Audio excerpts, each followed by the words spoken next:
Hi മനുഷ്യരെ, ഞാനിന്ന് വിജയത്തിൻ്റെ താക്കോൽ എന്ന ഈ പുസ്തകം കൊണ്ടുവന്നിട്ടുള്ളത് ചെറുവത്തൂരാണ്.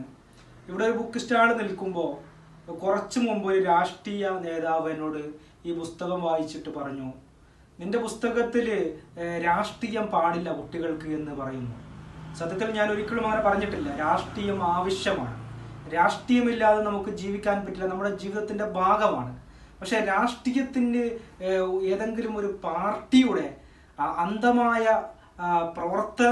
പ്രവർത്തനമില്ലാതെ ആത്മാർത്ഥമായിട്ട് സേവനം എന്ന നിലക്ക്, രാജ്യസേവനം എന്ന നിലക്ക്, അല്ലെങ്കിൽ മനുഷ്യ സേവനം നിലക്ക് പ്രവർത്തിക്കണമെന്നും, ഒരു രാഷ്ട്രീയ പാർട്ടിയിൽ പ്രവർത്തിക്കുന്നെങ്കിൽ തന്നെ ലക്ഷ്യബോധത്തോടെ, സേവനം എന്ന ലക്ഷ്യബോധത്തോടെ പ്രവർത്തിക്കണമെന്നാണ് ഞാൻ ഈ പുസ്തകത്തിൽ പറഞ്ഞിട്ടുള്ളത്. രാഷ്ട്രീയത്തിനോ അല്ലെങ്കിൽ ഏതെങ്കിലും ഒരു വിഭാഗത്തിനോ ഒരിക്കലും എതിരായ ഒരു പുസ്തകമല്ല ഇത്. ഓരോ കുട്ടികളെയും നല്ലൊരു പുതുതലമുറയെ സൃഷ്ടിക്കാൻ ആഗ്രഹിച്ചുകൊണ്ട് ഞാൻ എഴുതിയ പുസ്തകമാണ് വിജയത്തിൻ്റെ താക്കോൽ എന്ന് പറയുന്നത്.